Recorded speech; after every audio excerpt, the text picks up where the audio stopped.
Hello students, इस video में आज मैं आपको कक्षा 10वीं की गणित के जितने भी इम्पोर्टेंट प्रश्न हैं सारे बताने वाला हूं। तो वीडियो ध्यान से देखिए और जिसने वीडियो पूरा देख लिया उसके गारंटी से 10वीं कक्षा में पूरे में से पूरे नंबर आएंगे। तो देखिए, पहली प्रश्नावली आपकी वास्तविक संख्या है। उसमें जो 2 नंबर का प्रश्न आएगा वो प्रश्नावली 1.1 से आने वाला है कि HCF ज्ञात करना है यूक्लिड विभाजन एल्गोरिथम से। तो यह क्वेश्चन बहुत ही इंपॉर्टेंट बनता है अपने लिए और यह प्रश्न आने की पूरी संभावना आपकी बनती है यहाँ से। देखिए, पहली प्रश्नावली में से आपके 3 प्रश्न आएंगे। जो 2 नंबर का प्रश्न आएगा वो तो यही आएगा और जो 1-1 नंबर के प्रश्न आएंगे वो यहाँ से बनता है कि पूर्णांकों के लिए निम्नलिखित में से HCF और LCM ज्ञात कीजिए। जो ये सूत्र है 2 संख्याओं को गुणनफल बराबर HCF इंटू LCM, यहाँ से आपका प्रश्न बनता है। या फिर ये प्रश्न आएगा कि अभज्य गुणनखंड विधि द्वारा HCF और LCM ज्ञात करो। तो क्वेश्चन नंबर 2, क्वेश्चन नंबर 3 और क्वेश्चन नंबर 4 जो मोस्ट इंपॉर्टेंट है कि आपको इन दोनों संख्याओं का HCF दिया हुआ है 9, तो आपको LCM निकालना है। इन 3 प्रश्नों में से आने की पूरी संभावना बनती है। उसके बाद आपका जो उदाहरण नंबर है √2 एक अपरिमेय संख्या है, या √3 एक अपरिमेय संख्या है, या √5 एक अपरिमेय संख्या है। इन तीनों में से एक प्रश्न आएगा ही आएगा। आप यह नोट कर लीजिए, 100% इसमें से प्रश्न आपका आने वाला है। यह मोस्ट इंपॉर्टेंट क्वेश्चन है। और अब असल में 2 प्रश्न आएंगे आपके 1 नंबर का। तो 1 नंबर का प्रश्न यहाँ से बनता है कि ये जो दूसरा प्रश्न वो पहले का ही है कि बिना लंबी विभाजन प्रक्रिया करके बताइए कि इसका दशमलव प्रसार शांत है या अशांत है। तो यहाँ से आपका प्रश्न बनता है। तो इस प्रकार से पहली प्रश्नावली में आपके 3 प्रश्न आएंगे। जो 1-1 नंबर का तो आपके 1.4 और 1.2 से बनता है। उसी प्रकार 2 नंबर का जो प्रश्न आएगा वो आपके एक तो यूक्लिड विभाजन या √3 अपरिमेय वाला जो है यहाँ से बनता है। इसी प्रकार अपन दूसरे चैप्टर के ऊपर जाते हैं, बहुपद। बहुपद में जो है आपका एक वस्तुनिष्ठ प्रश्न आएगा। तो वस्तुनिष्ठ प्रश्न जो आएगा वो इस प्रकार से आएगा कि मान लीजिए आपको कोई भी संख्या दे दी 3x² + 2x + 4 = 0 में शून्यकों की संख्या बताइए। तो शून्यकों की संख्या इसकी घात जितनी होती है, जैसे इसकी घात 2 है तो इसमें शून्यकों की संख्या 2 होगी। आपको अब दे दिए जाएंगे। अ में दे दिया जाएगा 2, ब में कर दिया जाएगा 1, स में कर दिया जाएगा 0, डी में कर दिया जाएगा 3। तो इनमें से आपको सेलेक्ट करना है, तो इसका उत्तर ए राइट होगा। तो इस प्रकार से आपके प्रश्न बनता है इसमें, ठीक है। और उसके बाद जो लघुत्तरात्मक प्रश्न आएगा वो आपके 2 नंबर का, वो या तो यहाँ से बनता है कि इनके शून्य ज्ञात कीजिए और शून्यकों तथा गुणांकों के बीच संबंध की सत्यता की जांच कीजिए। एक तो यहाँ से बन सकता है, या दूसरा ये जो भाग वाला है विभाजन एल्गोरिथम का, यहाँ से बनता है आपका प्रश्न। तो क्वेश्चन नंबर 2.2 में क्वेश्चन नंबर पहला और 2.3 का भी क्वेश्चन नंबर पहला मोस्ट इंपॉर्टेंट है, नोट कर लीजिए आप। और इसका जो चौथा क्वेश्चन है वो भी इम्पोर्टेंट है। मैंने जहाँ जहाँ इम्पोर्टेंट लगा रखा है आप अपनी किताब लेकर के बैठिए और इसमें इम्पोर्टेंट मार्क करते रहिए, ठीक है। तो इसमें से 2 ही प्रश्न आपके आने वाले हैं। जो 2 नंबर का प्रश्न आएगा यहाँ से आएगा कि भाग कीजिए और भाग देकर के आपको भागफल और शेषफल ज्ञात करना है। एक तो यहाँ से आ सकता है, या फिर यहाँ से शून्यक और गुणांकों के बीच संबंध की सत्यता की जांच से आ सकता है। और जो 1 नंबर का वस्तुनिष्ठ प्रश्न बनेगा वो मैंने आपको बता ही दिया है कि शून्यकों की संख्या बताइए, है ना। या फिर इसमें से या 4s² किसी में भी s का मान निकालिए या x का मान निकालिए। इस प्रकार से भी 1 नंबर का प्रश्न आपके बनता है। यदि विगत बहुपद लिखिए, 1 नंबर में यह भी बन सकता है लेकिन इसके चांसेस कम हैं, ठीक है। आपकी तीसरी जो प्रश्नावली है 2 चर वाले रैखिक समीकरण युग्म, उसमें एक 4 नंबर का बड़ा प्रश्न आएगा जो निबंधात्मक आएगा और वो ग्राफ का फिक्स आएगा। वो आपको ग्राफ करना ही करना है, बहुत ही इंपॉर्टेंट है। 100% आएगा, मोस्ट IMP 100% आने वाला प्रश्न है, ठीक है। और 1-1 नंबर के 2 प्रश्न छोटे आएंगे। उनमें से जो एक प्रश्न आएगा वो इस प्रकार से पूछेंगे कि मान लीजिए आपको एक समीकरण दे देंगे 2 चर वाला 2x + 3y = 13। यह समीकरण आपको दे दिया और पूछेंगे कि इस समीकरण को कौन सा युग्म संतुष्ट करता है। आपको अबसद दे देंगे, मैं मान लो आपको दे दिया 3,5, ब में आपको दे दिया 2,3 या स और द इस प्रकार से देंगे। तो आपको ये x की वैल्यू यहाँ पर 3 और y की वैल्यू 5 रख करके देखनी है कि 13 आता है या नहीं। तो यहाँ पर 3 रखेंगे, 3 दूना 6 और 5 तिया 15, 6 और 15 21 आएगा, तो यह गलत हो रहा है। 2 और 3 रख करके देखेंगे, 2 को 2 यहाँ रखेंगे तो गुणा 4 प्लस 3 तिया 9, 9 और 4 13, तो ब उसका उत्तर राइट होगा। तो जो 1 नंबर का प्रश्न आपका इस प्रकार से बनेगा। 2 प्रश्न आएंगे यहाँ से 1-1 नंबर के। तो एक प्रश्न यह बन सकता है। दूसरा प्रश्न यह बनेगा कि आपको कोई 2 चर वाला रैखिक समीकरण, 2 समीकरण दे देंगे। मान लो पहला तो यही दे दिया आपको और दूसरा दे दिया 5x प्लस 15y बराबर 20। तो यह समीकरण संगत है या असंगत, यह पूछ सकते हैं। तो अपने को वो जो a1/a2 है, b1/b2 और c1/c2 वाला फॉर्मूला लगा करके देखना है। और संगत असंगत नहीं पूछा तो आपको पूछ सकते हैं कि प्रतिच्छेदी है या समांतर है या संपाती है। कोई भी प्रश्न यहाँ से बन सकता है। तो इन दोनों प्रश्नों में से आपको ध्यान रखना है। और मैंने इसमें इम्पोर्टेंट भी लगाए हैं कि 3.1 में जो पहला प्रश्न है आयु वाला, आफताब अपनी पुत्री से कहता है, वो इम्पोर्टेंट बनता है। दूसरा प्रश्न यहाँ से ये बनता है कि 2 किलो सेब 1 किलो अंगूर वाला जो प्रश्न है वो भी इम्पोर्टेंट प्रश्न है। ठीक है। उसके बाद आपको ये जो सारणी मैंने बताया था 1 नंबर का प्रश्न आने वाला है यहाँ से, वो यहाँ से आएगा कि उसके कितने हल होते हैं, या प्रतिच्छेदी है, संपाती है, समांतर है ना, या संगत है या असंगत। इनमें से 1 नंबर का कोई भी प्रश्न पूछ सकते हैं। इसके बाद ग्राफ का जो प्रश्न आएगा 4 नंबर का, वो समीकरण या तो आपको सीधा बना करके दे दिया जाएगा ऐसा, या फिर आपको बनाना पड़ेगा। तो दोनों में से कोई सा भी प्रश्न आपको पूछ सकते हैं। आपको इसका ध्यान रखना है, समीकरण बनाने आना चाहिए आपको, और सीधा दे दिया समीकरण तो बहुत ही अच्छा रहेगा आपके लिए। बाकी आपको प्रतिस्थापन विधि, वज्रगुणन विधि, विलोपन विधि आदि आदि करने की ज़रूरत नहीं है। ठीक है। तो आगे बढ़ते हैं। चौथा जो चैप्टर है हमारा द्विघात समीकरण।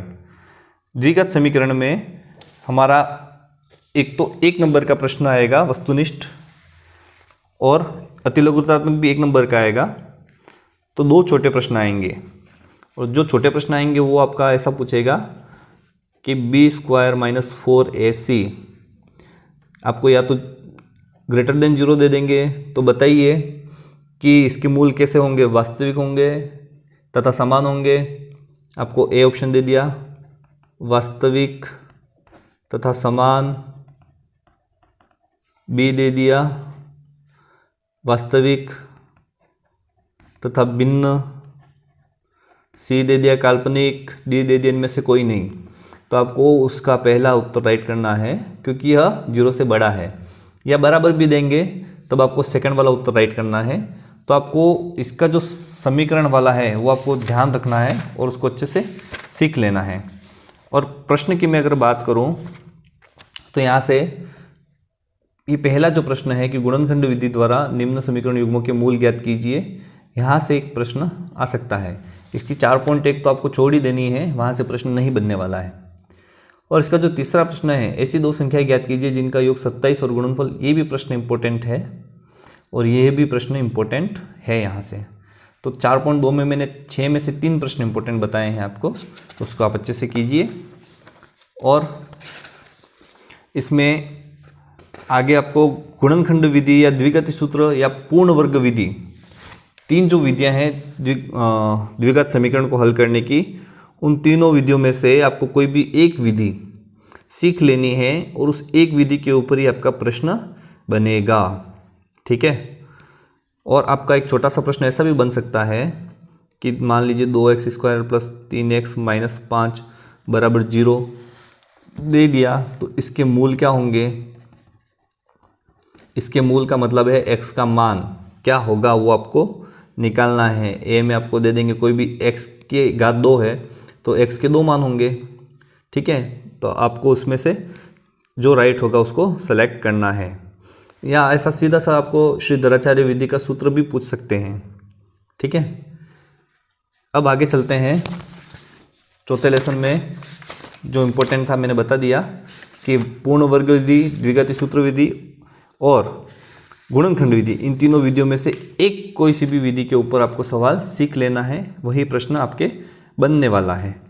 ठीक है, पांचवी प्रश्न वाले जो है समांतर श्रेणी, उसका जो प्रश्न बनेगा एक एक नंबर का जो बनता है वो यहाँ से बनता है कि निम्नलिखित में से एपी के लिए प्रथम पद तथा सार्वंतर, प्रथम पद का मतलब आपको ए तथा सार्वंतर का मतलब डी आपको ज्ञात करना है।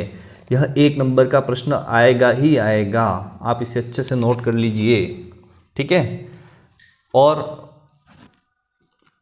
यहाँ से भी प्रश्न बन सकता है कि सार्वंतर ज्ञात करने के बाद आगे के 3 पद लिखिए।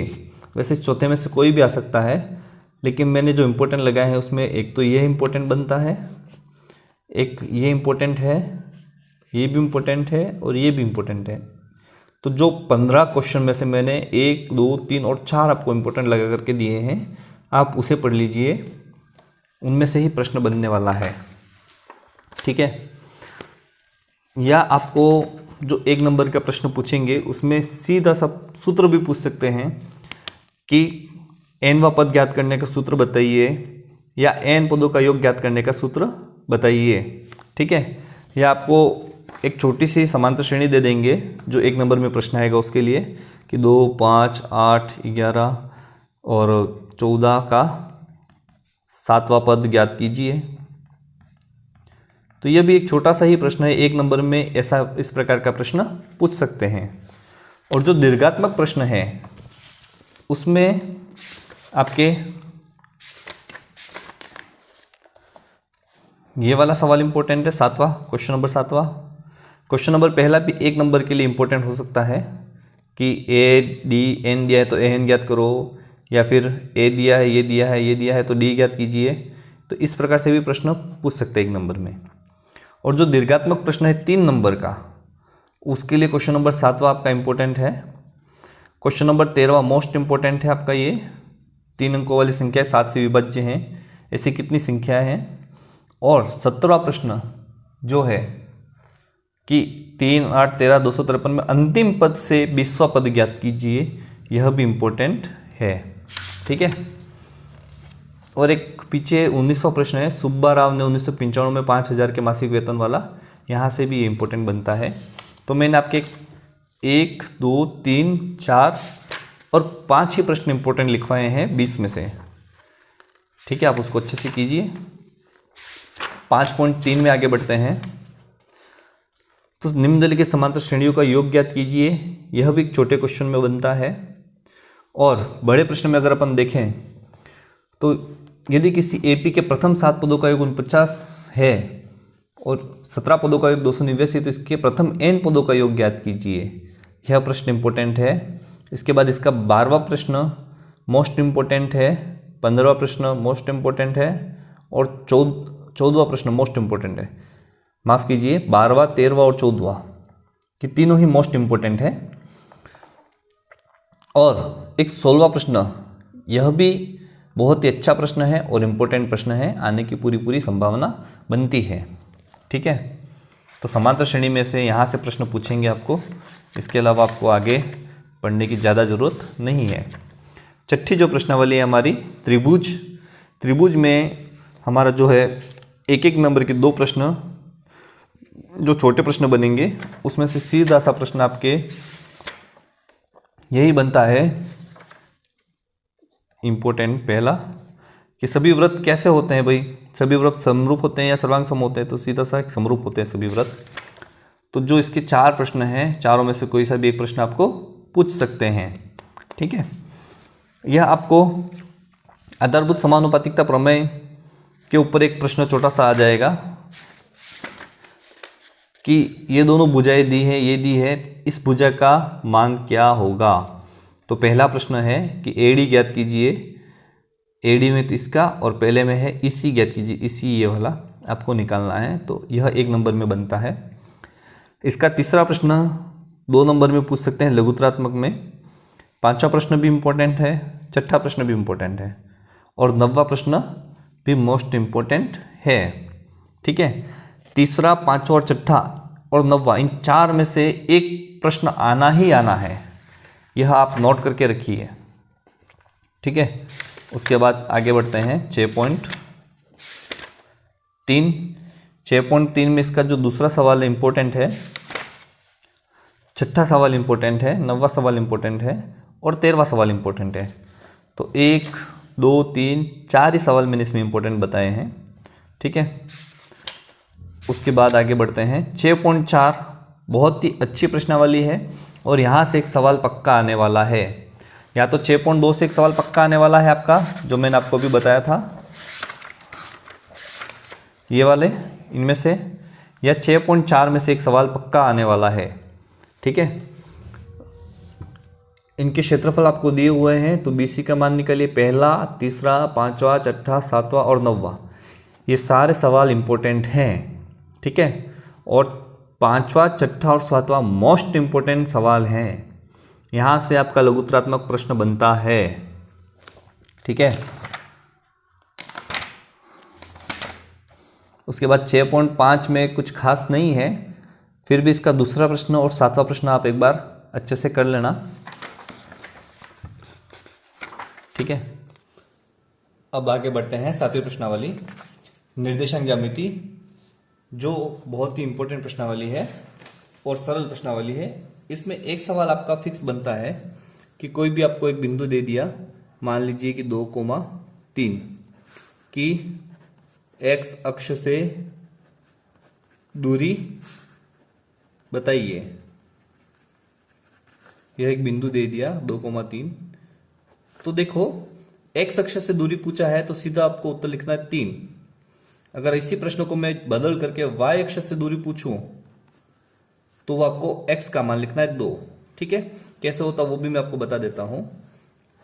मान लीजिए ये ग्राफ 1, 2, 3, रफ ग्राफ बना देते अपन, 1, 2, 3।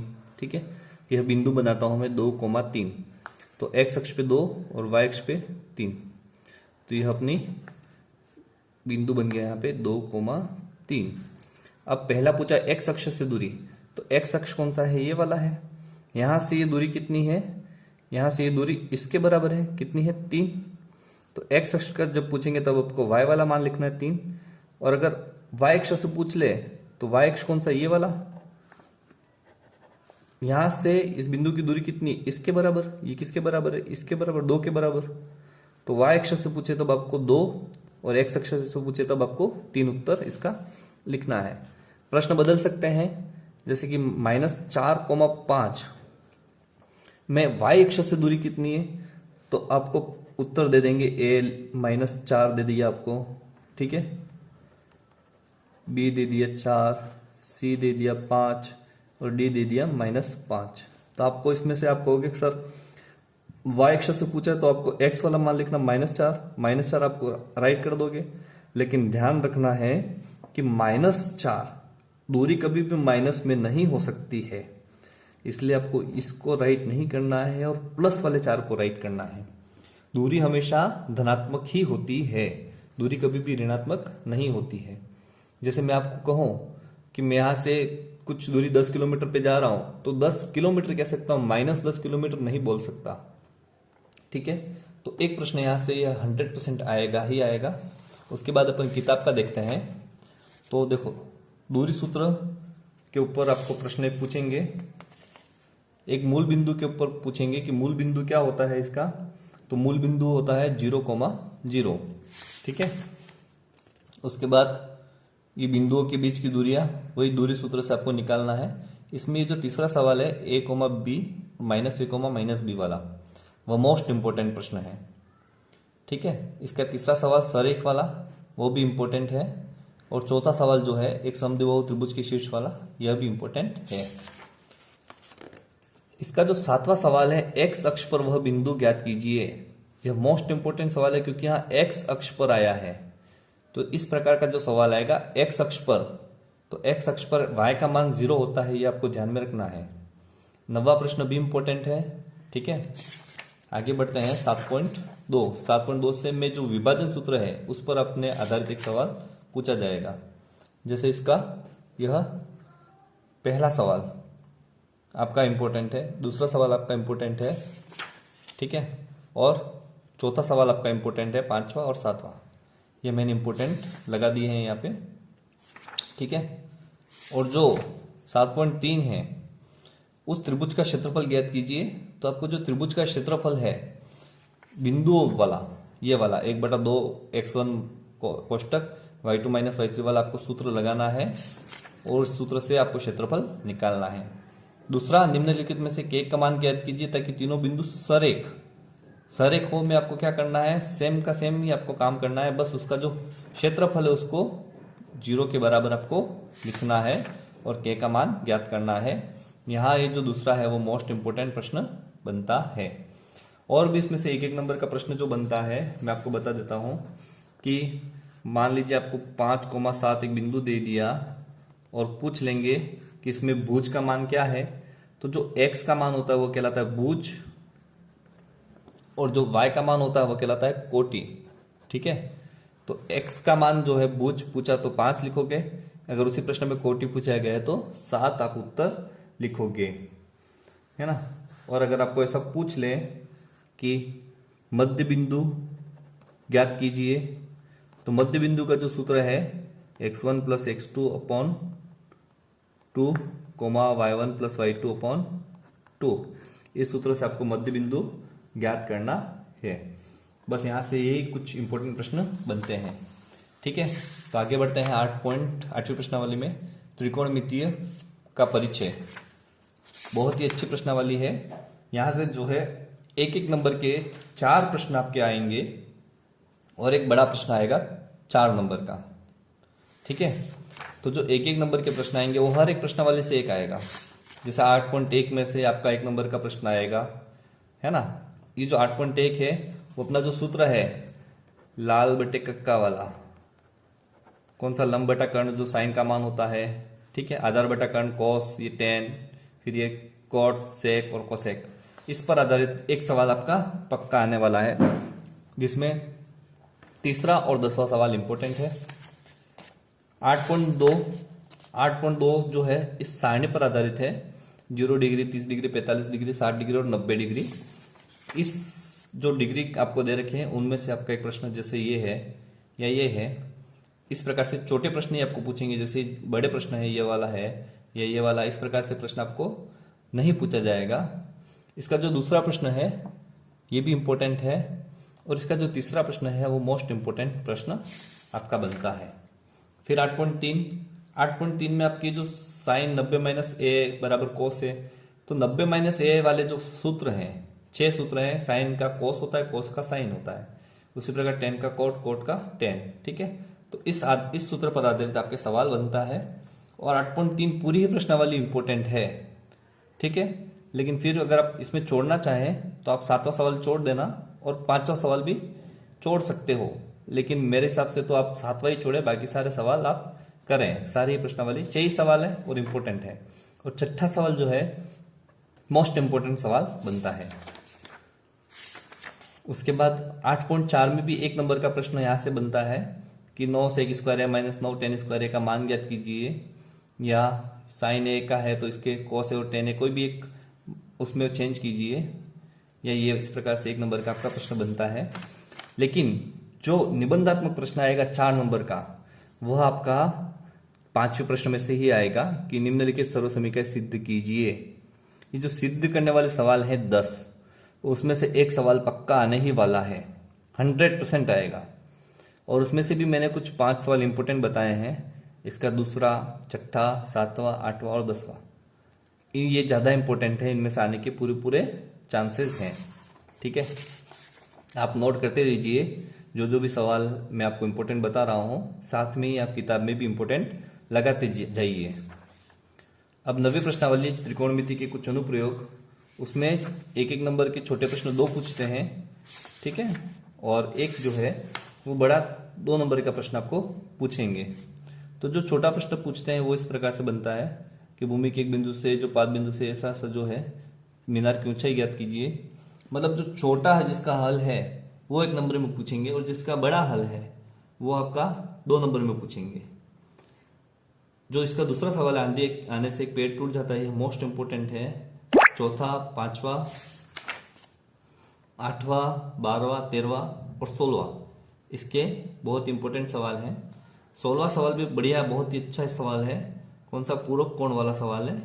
जिन दो कोणों का योग 90 डिग्री होता है वे पूरक कोण कहलाते हैं। उस पर आधारित आपका सवाल है। एक नंबर में आपको यह भी पूछ सकते हैं कि पूरक कोणों का योग कितना होता है। ठीक है, तो जिन दो कोणों का योग 90 होता है वो पूरक कोण कहलाते हैं, और जिन दो कोणों का योग 180 होता है वे समपूरक कोण कहलाते हैं। ठीक है, देखिए शब्द छोटा है तो इसका 90 डिग्री होगा, ये शब्द बड़ा है तो कोण का मान भी 180 डिग्री बड़ा होगा। तो आपको ऐसे भी याद कर सकते हो आप। इसका 10वां चैप्टर वृत्त, वृत्त के अंदर जो छोटे छोटे प्रश्न बनते हैं वह यहां से बनते हैं। इसका जो पहला प्रश्न है वो भी इंपॉर्टेंट है कि एक वृत्त पर कितनी स्पर्शरेखाएं हो सकती है। तो एक वृत्त पर अनंत स्पर्शरेखा हो सकती है। ये एक वृत्त है, उस पर आप स्पर्शरेखा खींचेंगे, ये है, ये स्पर्शरेखा, ये स्पर्शरेखा है। इस प्रकार से बहुत सारी अनेक रूप से, अपरिमित रूप से अनेक स्पर्शरेखाएं आप खींच सकते हैं। तो पहले का उत्तर आप लिखेंगे अपरिमित रूप से अनेक या अनंत। दूसरा प्रश्न है, इसमें से भी आपका 1 नंबर का प्रश्न बनता है। ठीक है, 10.2 में पहला, छठा, 7वां, 8वां, 10वां और 13वां सवाल इंपॉर्टेंट सवाल है। 11वीं प्रश्नावली रचनाएं। रचनाएं जो हैं अपने 1 नंबर का प्रश्न 2 आएंगे, जिसमें एक वस्तुनिष्ठ और एक अतिलघुत्रात्मक आएगा। तो आपको उसमें ऐसा प्रश्न पूछ सकते हैं कि जो वृत्त है और त्रिज्या है उनके मध्य कितने डिग्री का कोण बनता है। तो आप बताएंगे 90 डिग्री का कोण बनता है। या ऐसा प्रश्न आपको पूछ लेंगे कि एक 12 सेंटीमीटर का रेखाखंड खींचिए और उसको 3:4 में विभाजित कीजिए। यह भी 1 नंबर में पूछ सकते हैं। और जो 2 नंबर में आएगा आपके प्रश्न, वो उसमें पहला प्रश्न, चौथा प्रश्न इंपॉर्टेंट है। हालांकि 11.1 में 7 ही सवाल है। ठीक है, और उसमें पहला सवाल अलग है और बाकी सारे सवाल जो हैं त्रिभुज बना करके एक अन्य त्रिभुज बनाना है, जिसको 7/5 गुना या 2/3 गुना उसी में आपको बदलना है। तो आपको इसके सारे सवाल वैसे करने हैं। ठीक है, अगर आपने एक सवाल चौथा कर लिया तो बाकी सारे सवाल आप आराम से कर सकते हो। इसका 11.2 का पहला सवाल, दूसरा सवाल, चौथा सवाल, 3 सवाल मैंने इंपॉर्टेंट लगाए हैं। 7वां सवाल तो बिल्कुल ही छोड़ देना। ठीक है, तो देखिए इसके 6, उसके भी 6-7 सवाल, 12 और 13 सवाल हुए कुल। उन 13 सवाल में से आपका जो है 6 नंबर का पूछेंगे, इसलिए आप इसको करना ही करना है। उसके बाद इसकी 12वीं प्रश्नावली, वृत्तों से संबंधित क्षेत्रफल। इसमें 1 नंबर के 2 प्रश्न और एक 2 नंबर का प्रश्न पूछेंगे। 12.1 का पहला, दूसरा, 5वां, यह इंपॉर्टेंट प्रश्न है। 12.2 का पहला, तीसरा और 8वां, 10वां, 11वां, ये इंपॉर्टेंट प्रश्न बनते हैं। और एक 14वां सवाल भी पूछ सकते हैं।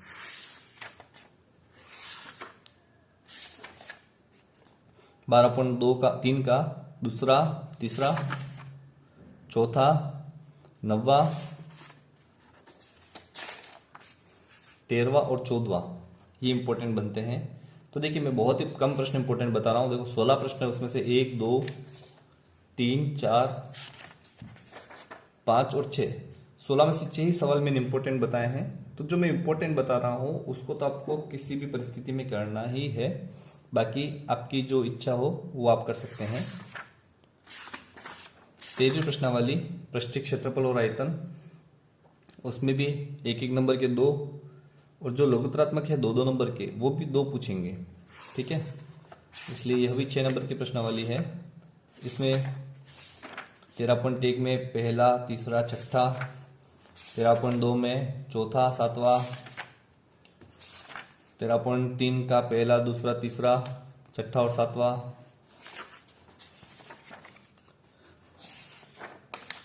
13.4 में पहला, तीसरा, ये सारे सवाल इंपॉर्टेंट हैं। ठीक है, 14वीं प्रश्नावली सांख्यिकी मोस्ट इंपोर्टेंट प्रश्नावली और बहुत ही सरल और अच्छी प्रश्नावली है। किसी भी परिस्थिति में आपको यह प्रश्नावली नहीं छोड़नी है।